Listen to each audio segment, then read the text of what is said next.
Para plenggah kakung sumawana putri ingkang ndahat kinurmatan sadaringipun titilaksana kerobongan samangke titilaksana ingkang angka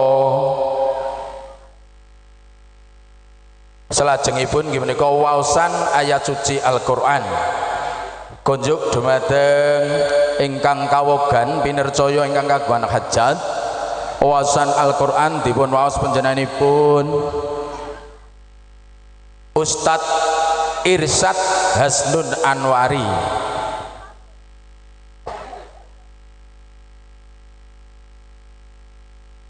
Semoga Ustadz Irsyad Hasnun Anwari semanggaken.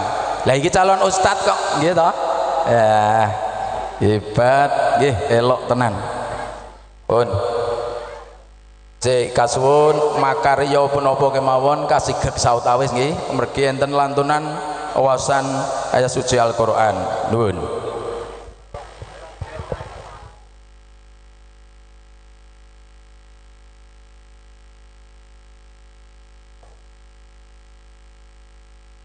Assalamualaikum warahmatullahi wabarakatuh.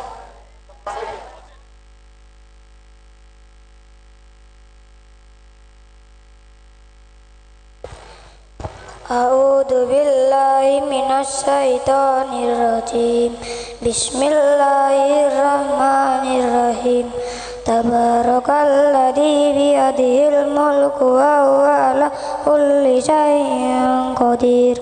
Alladzi khalaqal mauta wal hayata liyabluwakum ayyukum ahsanu amala wa huwal azizul ghafur.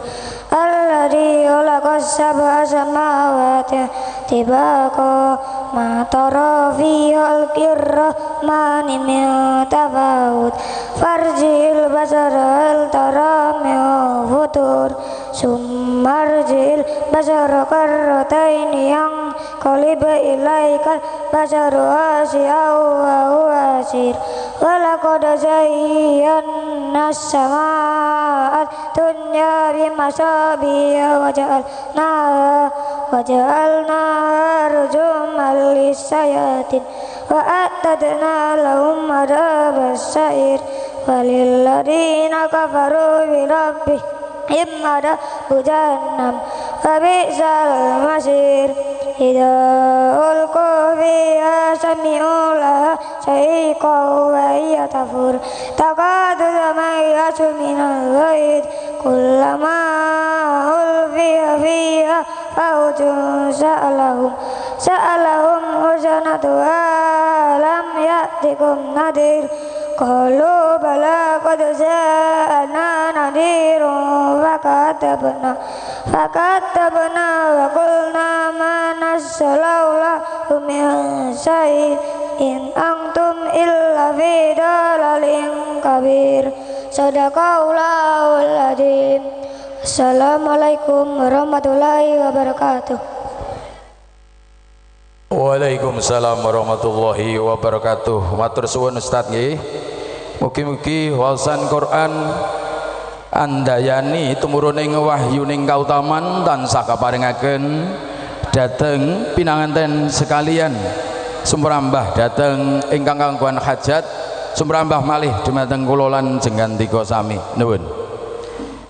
Para plenggah titi selaksana hadicara ingkang salajengipun nggih menika kerobongan saderengipun kerobongan monggo dumateng paguyuban Karang Taruna ingkang badhe maringi lelados lajengipun sumangga paguyuban Karang Taruna asri pene napa Mas?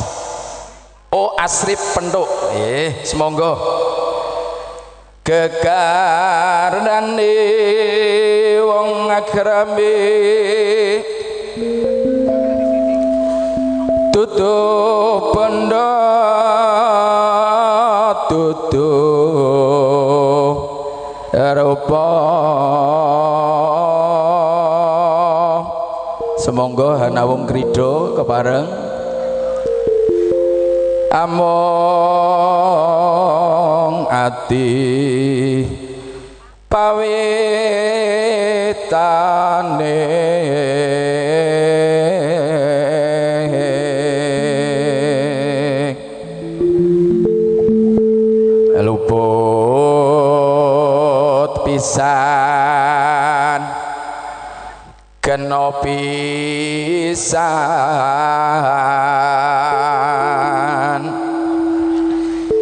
yen gampang ya luwih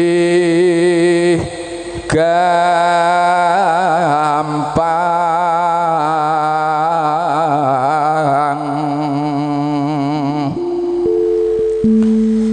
yen angel kalangkung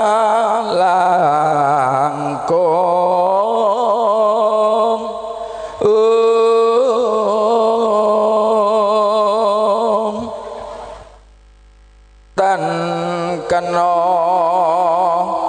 dinumbas arata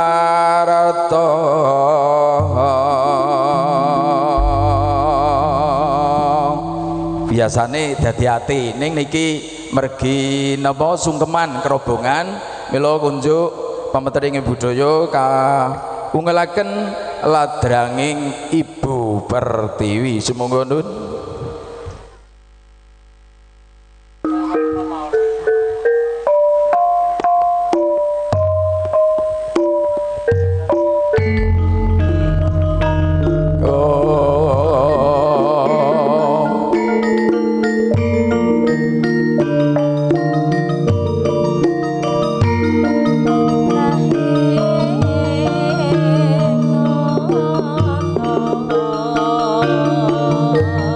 Pinanganten sekalian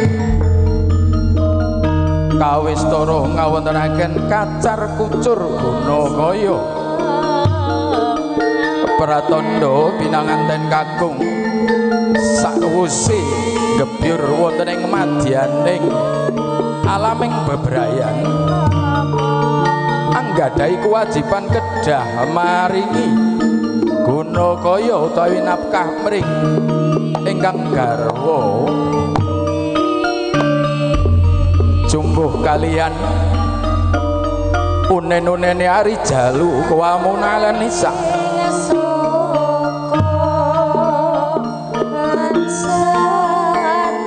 pilih priyantun kakung kedah tanggel jawab dados pemimpining keluarga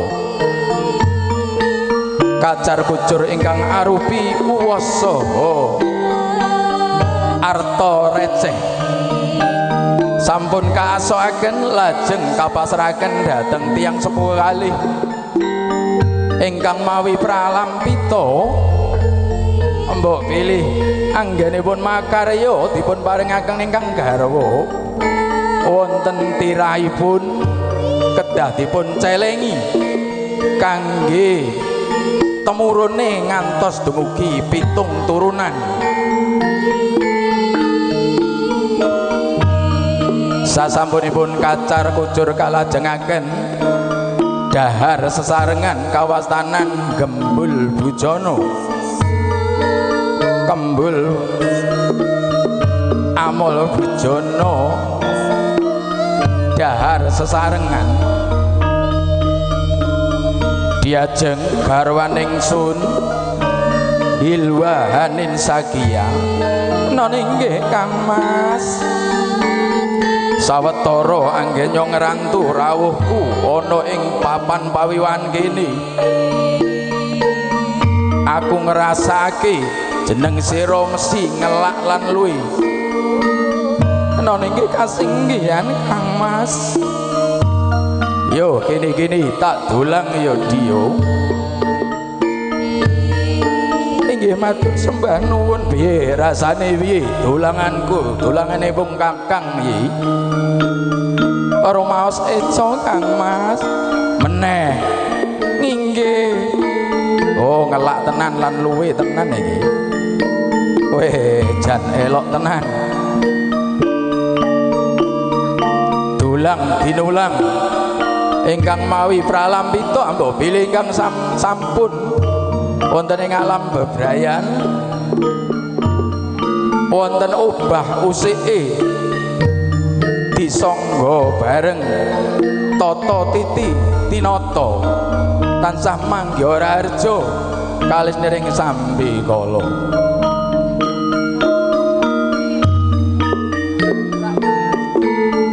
iki diajeng sawise tak dulang daharan iki tak paringi unjukan tirta wening tirta banyu wening wis ngarani pawening ing kautaman marang kita ya Dio nona nggih Kang Mas matur sembah nuwun.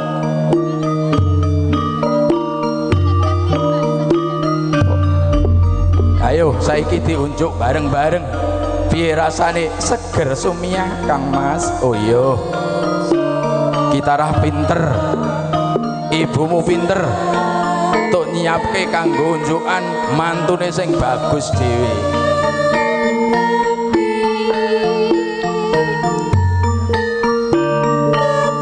Paripurna pinanganten kekalih dedaharan kalajengaken sungkeman Sirat Mojo kali badhe sungkem mering tiang sepuh kekalih lolonan tindai rosit pengantin sekalian nuli enggal badhe sowan marak sowan ngarsanipun tiang sepuh sekalian diajeng etikane sopan santune unggah-ungguhe yen arek sowan marang wong asepuh ora pareng nggawa curiga utawa pusaka mila adeten iki ayo bareng-bareng marak sowan ing ngarsanipun tiyang sepuh kekalih Dei nona nggih Kang Mas mangestokaken dawuh panjenengan monggo kula dherekaken lololan tindairo sir penganten sarimbit hangenyo sowan ing ngarsanipun tiyang sepuh kekalih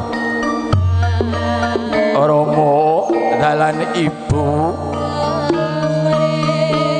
kula nyuwun agung ing samudra pangaksami mbok pilih enten kalepatan kaula Rama dalan ibu iya nggih wis tak tampa sembah pangabektimu ora liwat baliya tanpa nono nona nggih Rama kula tampi pangestu jengandika ndadosaken jimat paripih andayani ing samudayane iya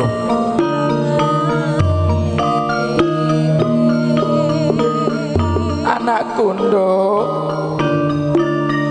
bocah ayu hilwahanin sakia awakmu sekloron lali-lali kudu mbok ati-ati mbok eling-eling panjenenganipun Pak Nur Wahid dengaren ngendikamu kok alus to Bune iya biasane aku ya srogal-srogel nanging kasare parut kok migunani kanggo samudayane yo dang terus nih anggenyo maringi sesulih marang putramu sekloron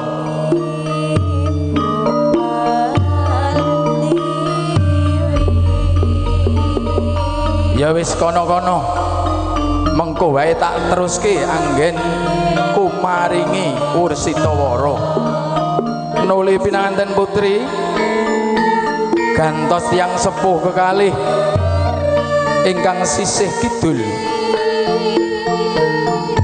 tiyang sepuhipun Adi Tama Yuansah nggih mara sepuhe Hilwahanin Sakia Rama ibu sungkem pangabekti kula ibu Rama kula ngabiyantara sowan ing ngarsa jengandika nyuwun tambahing pangestu mugi-mugi kula kaliyan Kang Mas Adi Tama Yuansah anggenipun nyepeng pusraning Bali griya saged lesantun widodo kalih nering sambika Rama iya tak pangestoni muga-muga sira sakloron tansah winantu karaharjan anggenyo gebyoring busananing palakrama tansah cinaketon bejo kamulyan tansah tinebeha ing sambikala. Nona inggih matur sembah nuwun kepareng kula lumengser badhe lenggah wonten ing dampar kursi kencana malih Rama dalan Ibu. Iya.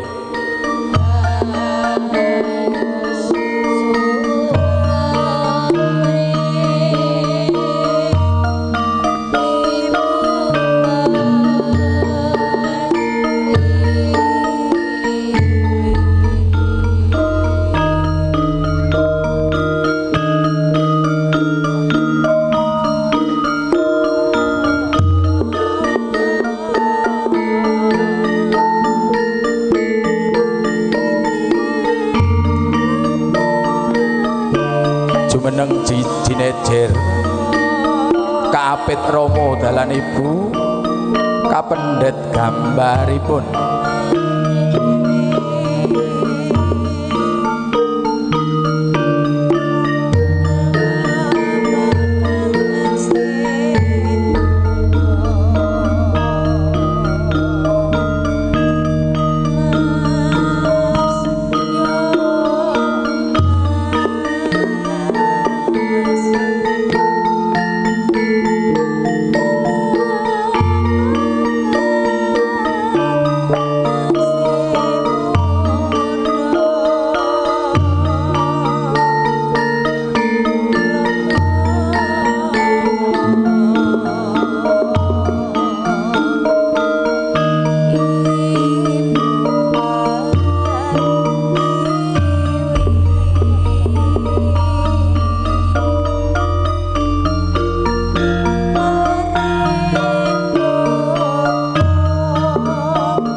kasighet sapawis.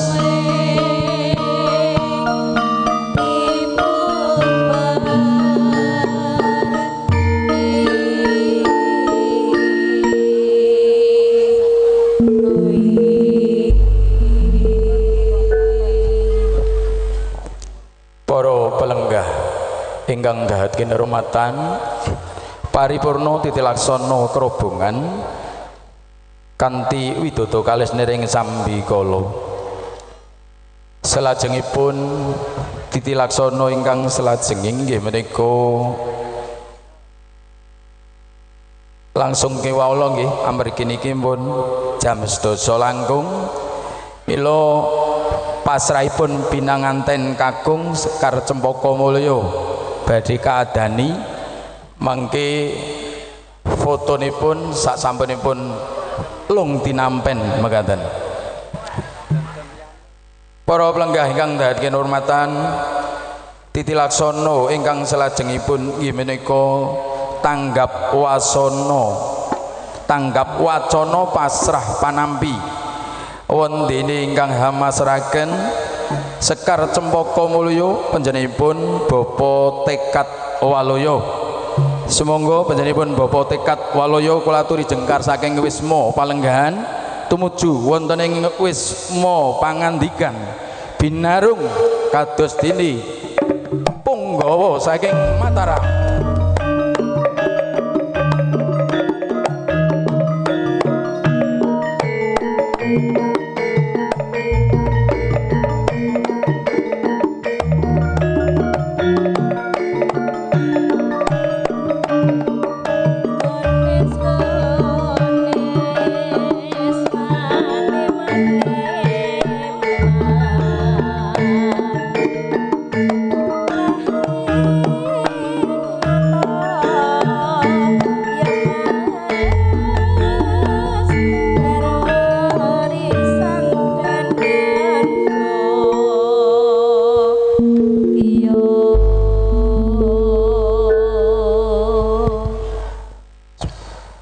Bismillahirrahmanirrahim. Assalamualaikum warahmatullahi wabarakatuh. Alhamdulillahi rabbil alamin. Wa bihi nasta'inu ala umuri dunya wa din.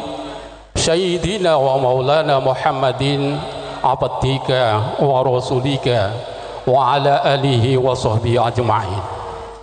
Rabbi shrahli sadri wa yassirli amri wahlul 'uqdatam min lisani yafqahul qawli. Amma ba'du. Dumateng para pepundhen pini sepuh paduka ingkang tansah anggung mestuti dhateng pepoyaning kautaman ingkang panjenengan pantes pinundi saha ingkang tansah kula hormati. Para alim, para kiai, para pangarsane agami ingkang panjenengan sedaya ingkang tansah kula taati, kula takdimi menapa ingkang dados dawuh-dawuhipun. Mboten kata lumpen ingkang mengkugati panjenenganipun Bapak Nur Wahid dalah Ibu ingkang tansah kula hormati. Para lenggah kakung sumawana putri ingkang tuhu kinurmatan. Dene punapa kula marak sowan ngabiyantara wonten ngersa andika sami minangka sulih sarira talanging basa saking kadang kula werda inggih punika Dimas Harsono dalah Ibu kinem ngaturaken menapa ingkang dados gatosipun. Dene panjenenganipun sanajan ta sowan ingkang lenggahan boten kuawi matur lajeng miji dhateng kawula. Ingkang sepindah panjenenganipun ngaturaken salam taklim kunjuk dumateng sedaya para rawuh khususipun dumateng ingkang menggugati inggih panjenenganipun Bapak Nur Wahid dalah Ibu. Kanthi waosan assalamualaikum warahmatullahi wabarakatuh. Dene salajengipun inggih punika kula pamawantun cumantaka marak sowan panjenengan sami minangka sulih atur talanging basa saking kadang kula werda inggih punika Dimas Harsono dalah Ibu kinem ngaturaken sekar cempaka mulya sasilih. Mila kang saking punika kanthi ucapan bismillahirrahmanirrahim sekarat cempaka mulya sasilih kula aturaken kasumanggaaken anggipun paring panggula wentah mituturut satataning adat widiwedana ingkang tasih lumampah ing trah laladan ing dusun mriku. Dene salajengipun sowan kula minangka sulihipun dhateng sedaya penderek temanten anggenipun sowan wonten dalem mriki samukawis sedaya ingkang katur matur suwun sanget lan mbok bilih anggenipun tindak lampah solah bawa munamuni sedaya para kadang-kadang kula pangomyonging temanten mboten saged damel rena penggalih panjenenganipun sedaya khususipun ingkang menggugati kula minangka sulih atur talanging basa tansah anyuwunaken sih samudra pangaksamba ingkang sakatha-kathahipun mbok bilih saklajengipun sak paripurnanipun pawiwahan punika kula dalah para kanca nyuwun pamit saking inggih punika pawiwahaning kalenggahan punika mugi-mugi donga dinonga sak kundur sak jengkaripun para sedaya pangambyong temanten wonten dalem sageta pinanggiya kawilujengan kanthi wilujeng boten wonten alangan ing sunggaling punapa-punapa lan andum donga muga-muga sak rampungipun pawiwahan punika mugi-mugi sedayanipun tansah pinayungan kawilujengan fidini wa dunya wal akhirah. Mbok bilih hatur kawula mboten perlu panjang lebar sedaya kalepatan tansah nyuwun sih samudra pangaksama ing wusana wallahu muwaffiq ila aqwamit thoriq. Wassalamualaikum warahmatullahi wabarakatuh.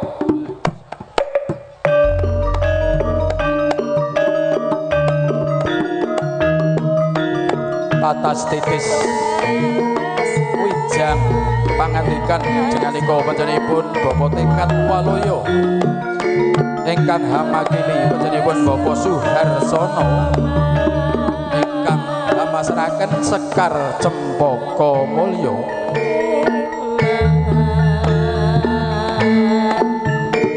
jangkepipun wonten pasrah ugi wonten panampi mila titi laksana ingkang salajengipun inggih menika nampi pasrahipun Sekar Cempaka Mulya wondene ingkang hamaragani panjenenganipun Bapak Haji Zainal Afwi kalajengaken atur pambagyo harjo kunjuk dumateng panjenenganipun Bapak Haji Zainal Afwi kawula dherekaken minggah wonten ing sasana pangandikan nuwun kala nuwun kunjuk dumateng Bapak Nur Wakil kalian Ibu kula aturi jumeneng anjenengi ngapit pangandikan saking panjenenganipun Bapak Haji mangkaten nuwun kala nuwun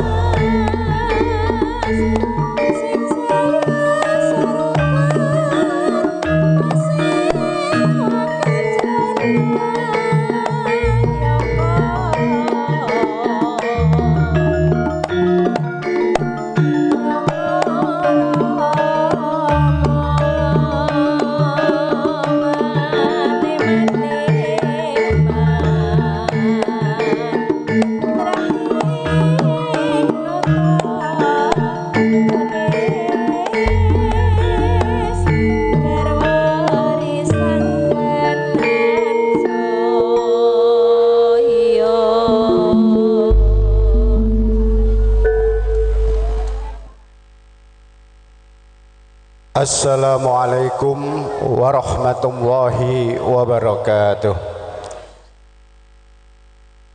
Innal hamdalillah nahmaduhu wa nasta'inuhu wa nastaghfiruh wa na'udzu billahi min shururi anfusina wa min sayyiati a'malina may yahdihillahu fala mudhillalah wa may yudlil fala hadiyalah.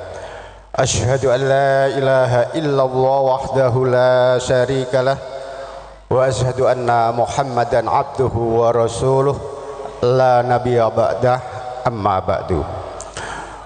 Para pinisepuh saha para sesepuh ingkang dahat kula hormati, khususipun Bapak Ibu penderek temanten kakung saking tlatah Pelang Kidul Kedunggalar ingkang tansah kawula hormati lan ugi mboten katalupen para bapak, para ibu saha tamu undangan sedaya ingkang kinurmatan.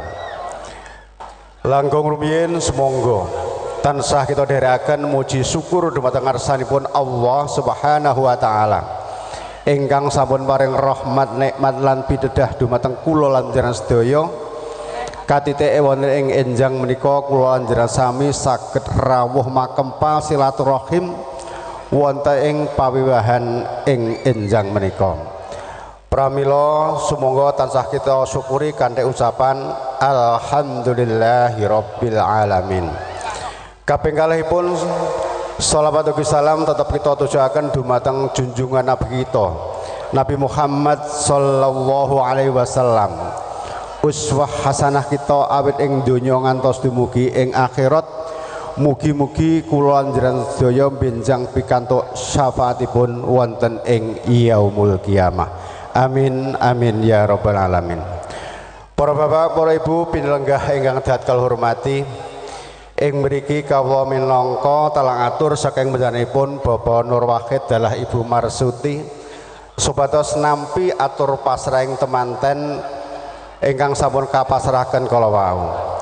Ingkang sepindah kala wau sampun kaaturaken bilih saking panjenenganipun Bapak Suharsono dalah Ibu Aryani titip salam taklim dumateng panjenenganipun Bapak Nur Wahid dalah Ibu Marsuti ugi masyarakat ing tlatah Pentuk Dusun Sidoarjo Desa Gentong mriki kanthi ucapan salam assalamualaikum warahmatullahi wabarakatuh. Kawula tampi kanthi wawasan waalaikumsalam warahmatullahi wabarakatuh. Ingkang angka kalih sedaya atur pasrah temanten kakung kala wau. Kula atas nami Bapak Nur Wahid dalah Ibu Marsuti hanampi kali ucapan alhamdulillahirabbil alamin. Sedaya pasrah temanten kakung kala wau kula tampi kanthi tangan kekalih kanthi bingaing manah lan kanthi remen ing penggalih. Ingkang ketiga kala wau sak sampunipun acara menika paripurna penderek temanten kakung saking tlatah Pelang Kidul badhe nyuwun pamit pramila kula atas nami Bapak Nur Wahid dalah Ibu Marsuti ugi masyarakat ing Pentuk Dusun Sidoarjo mriki namung saged nderekaken lan ndongaaken mugi-mugi tindak panjenengan awet ing Pentuk mriki ngantos dumugi ing dalemipun piyambak-piyambak tansah pinaringan rahayu wilujeng boten wonten rubeda punapa-punapa. Amin. Para bapak, para ibu pinenggah ingkang dahat kula hormati, tugas kula ingkang salajengipun nggih menika atur pambagyaharja. Pramila kula matur agunging panuwun dumateng panjenengan sedaya ingkang ing wekdal menika sampun saged rawuh paring doa restu dumateng putranipun Ibu Marsuti utawipun Bapak Gatot Subagio almarhum dalah Ibu Marsuti ingkang nami Mbak Hilwa Hanin Zakia ingkang kala enjang wau watawis jam 6 langkung 3 menit. Alhamdulillah sampun kalampahan ijab kabul kalian panjenenganipun Mas Aditama Yuansah putra pertama saking Bapak Suharsono dalah Ibu Aryani kanthi berjalan dengan tertib lancar lan alhamdulillah boten wonten rubeda punapa-punapa berkat doa restu panjenengan sami. Alhamdulillahirabbil alamin. Salajengipun kanthi rawuh panjenengan sedaya Bapak Nur Wahid dalah Ibu Marsuti boten saged paring pahormatan setunggal boko setunggal paring pelenggahan ingkang sekeca lan ugi paring pasugatan ingkang kirang miraos. Pramila wonten kekirangan ing samudayanipun Bapak Nur Wahid dalah Ibu Marsuti tansah mawantu-wantu nyuwun agunging pangapunten. Lan ugi dumateng para sinoman, para asrip Pentuk lan ugi masyarakat ing Pentuk mriki kawula matur agunging panuwun abiyantu panjenengan awet dinten Jumat ngantos ing mangke sak rampungipun pramila nyawung Gusti Allah ingkang bales amal sae panjenengan sami lan Bapak Nur Wahid dalah Ibu Marsuti namung saged matur agunging panuwun. Sejatosipun Bapak Nur Wahid dalah Ibu Marsuti anggenipun anggane hajat menika sampun dirancang dangu nggih ananging dados ngantos dumugi ing titi wanci menika nggih kados makaten menika. Pramila nyuwun kekirangan ing samudayanipun Bapak Nur Wahid dalah Ibu Marsuti nyuwun agunging pangapunten. Para bapak, para ibu pilenggah ingkang dahat kula hormati, mekaten ingkang saged kawula aturaken kirang langkungipun nyuwun pangapunten. Usikum wa nafsi bitaqwallah. Assalamualaikum warahmatullahi wabarakatuh.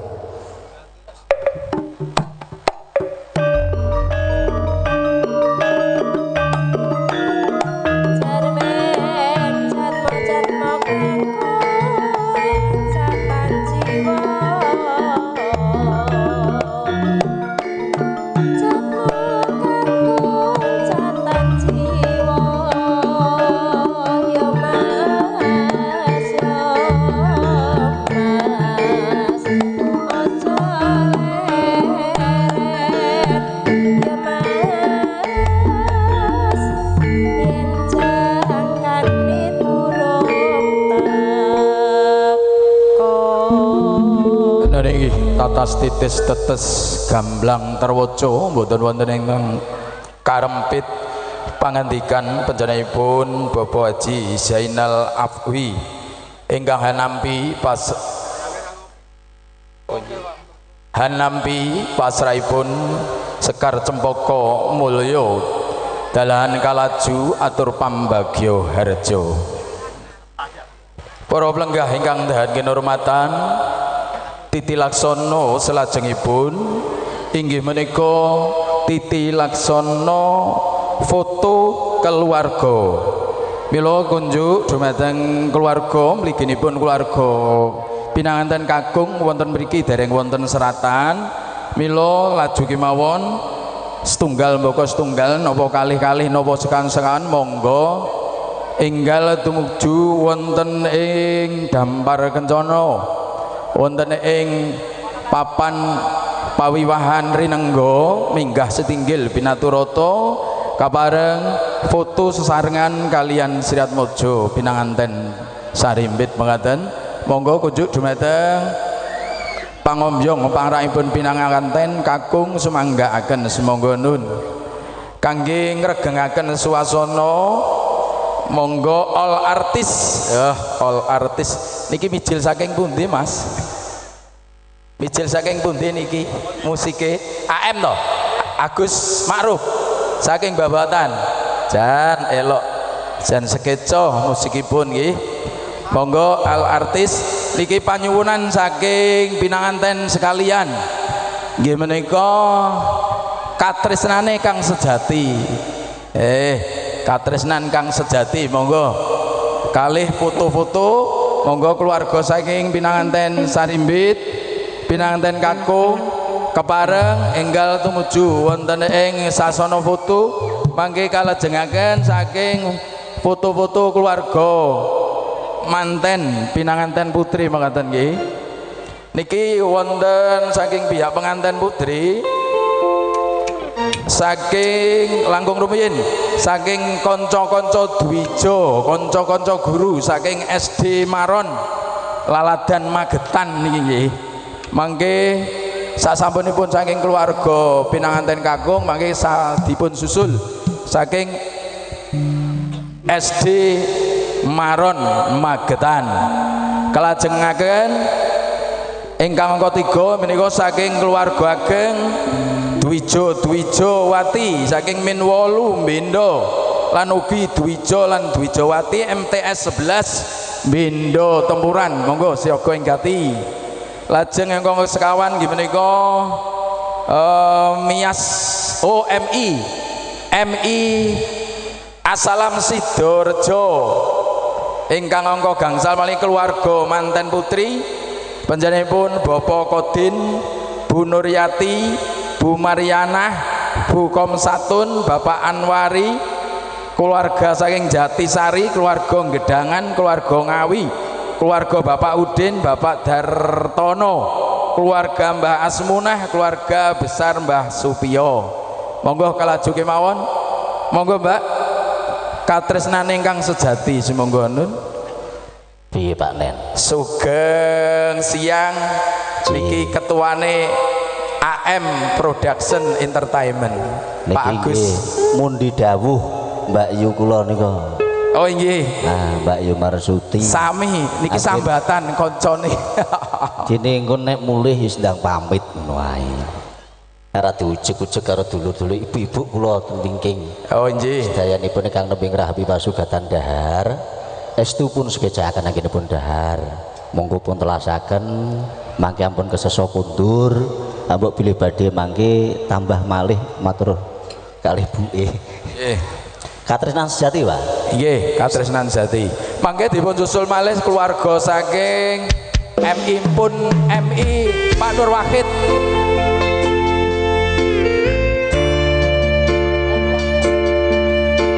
Nggih. MI Salak lajeng kali keluarganipun Bapak Nur Wahid. Nggih, nggih sak keluarga.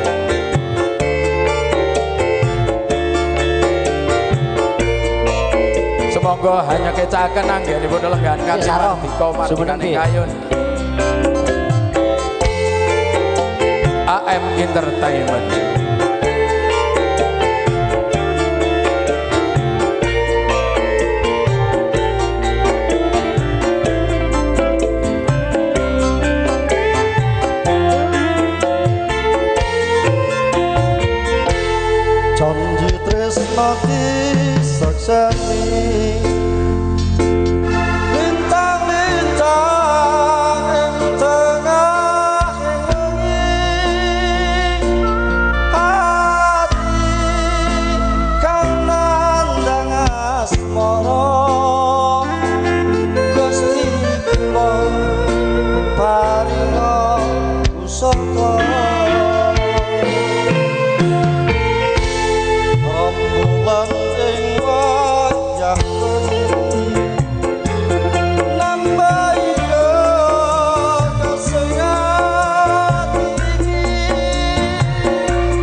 monggo Bapak Ibu ingkang sampun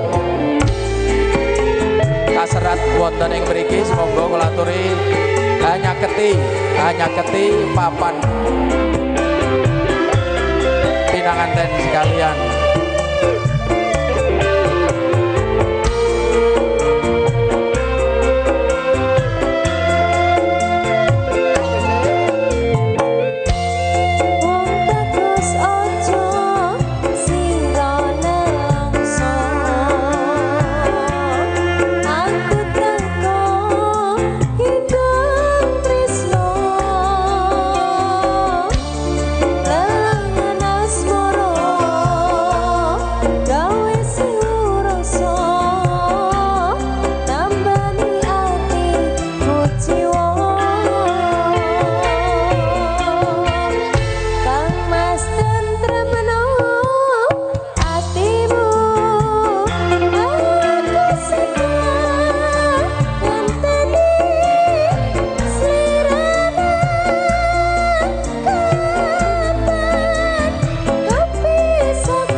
Matur sembah nuwun lelagon katresnan ingkang sejati, katresnane Mas Adi Tama Yuansah kalian Kang Garwo Hilwa Hanim Zakia.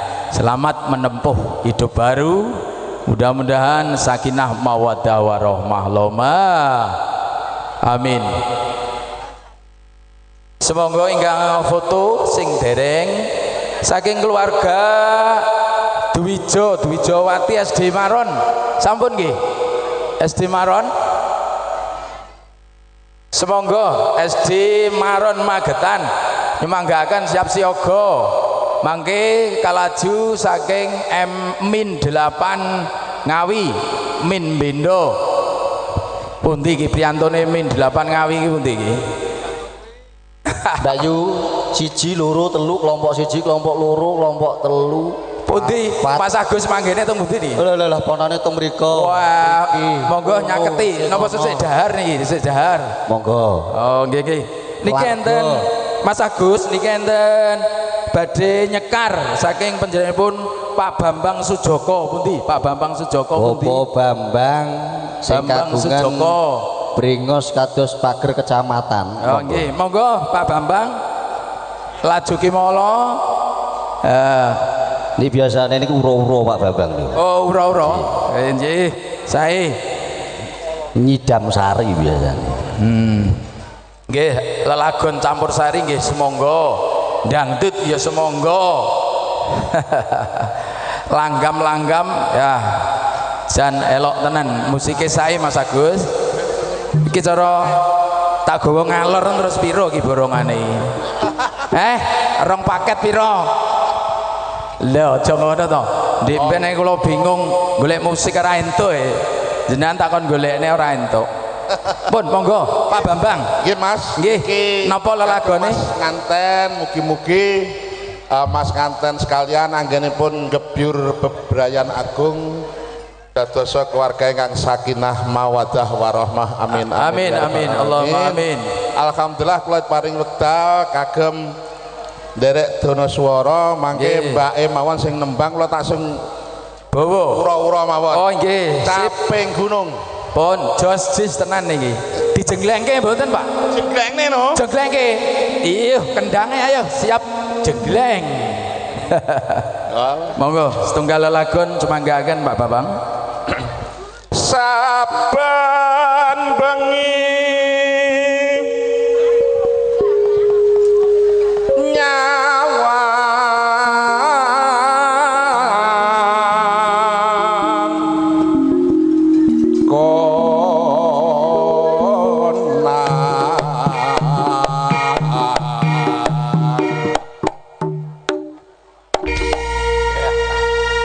Bu Marsuti lengguyu tinimbang turu awan. Iya memadya mong nganggo janur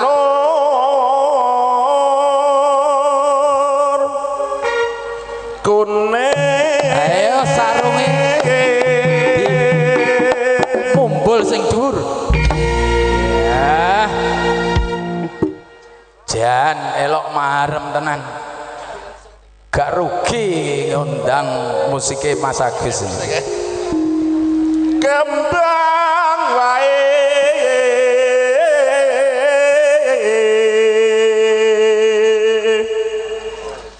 weton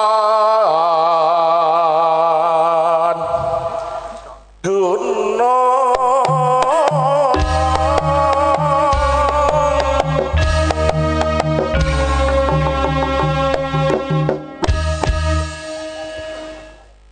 pacitan sarwi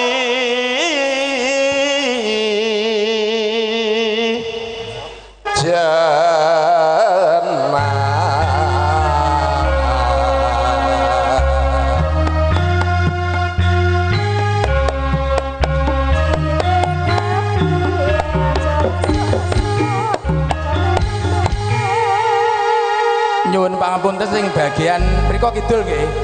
Mengke kasigeg sautawis mergi mantene badhe Lukar Busana. Nggih, jemeneng sedilet gak apa-apa. Mergi mengke pangandikan saking Juru Sembogo bilih pinanganten badhe Kalukar Busana langkung rumiyin ngendikane. Nyuwun pangapunten. Bolo dhewe gak apa-apa nggih.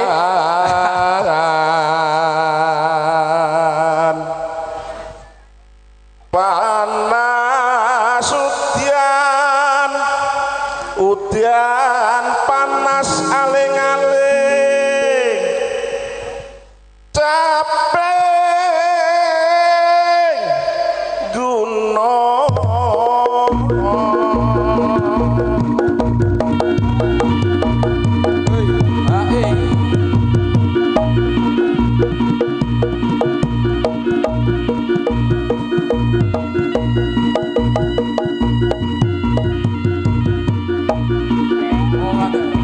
kadung semenang laju kemawon burias wah reyoke munggah nggone Bu Marsuti Bu Nur Wakit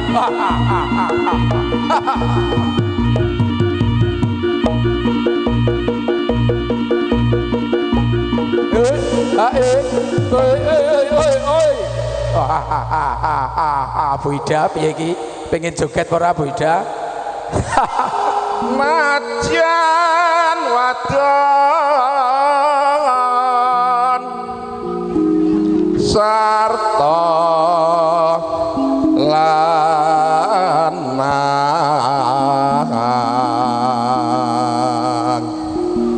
inumane banyu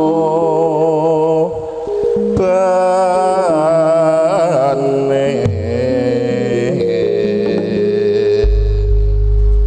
monggo Mbak dados nggih nembe jam 11 tesik enten wekdal nggih nyemanggaken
caping gunung dasare tamune berham belabar ngebaing papan pawiwahan elok jan elok semonggo sekar bisa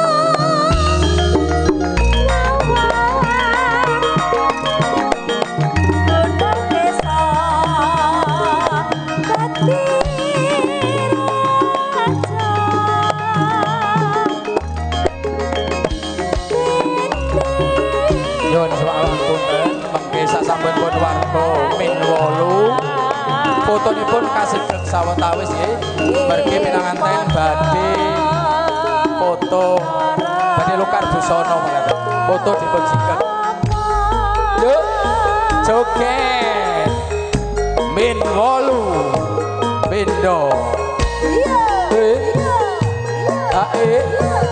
kok joget sik ra apa-apa di video Bu Kepala Bu Rina sugeng siang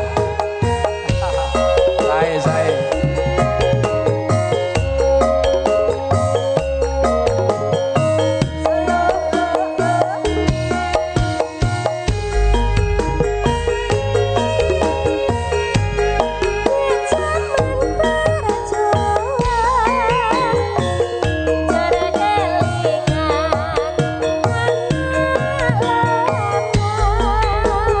pun monggo pinanganten kula aturi jengkar saking sasana Palenggan badhe Lukar Busana monggo Lukar Busana monggo Bu juru parenggone busana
nika sing foto?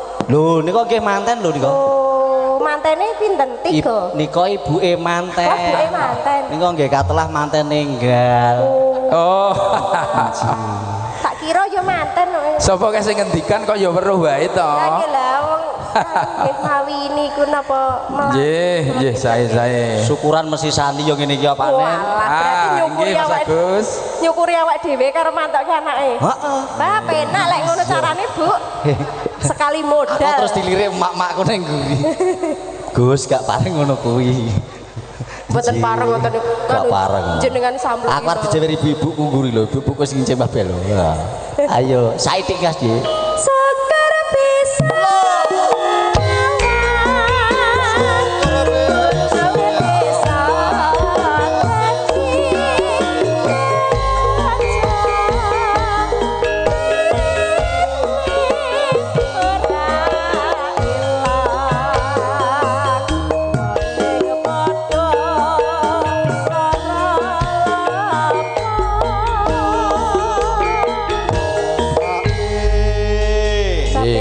Saking Bapak sinten wau? Bapak Bambang. Nggih, Pak Bambang. Nggih, matur suwun Bapak Bambang. Salam tempelipun. Suwantene nggih sae. Mbah Nen. Nggih, priyantone nggih gemerapnya. Pripun Mas Agus? Punika kala wau wonten cecala. Oh nggih, cecelonipun menapa? Wonten bintang tamu. Bintang tamu saking pundi Mas Nggih. Agus? Ingkang paring asma Mbak Lintang makaten. Mbak Lintang Asmara. Mbak Lintang kang pundi? Pundi? Priyantone pundi? Piantone pundi? Mbak Lintang, Bu Mariana kalau wau ngendikan Mbak Lintang. Mbak Lintang semonggo. Niki nggih Mbak Lintang. Nah. Nggih, nyambut Nggih, miipun, Dik. Heeh. Nah. Niki nek kula sing nyepeng namine Mik, Bu. Oh, alah nggih. Niki pernah keponakanipun Bu Marsuti Pun piyambak niki. sekecakaken ibu kula Nggih. satut, Bu.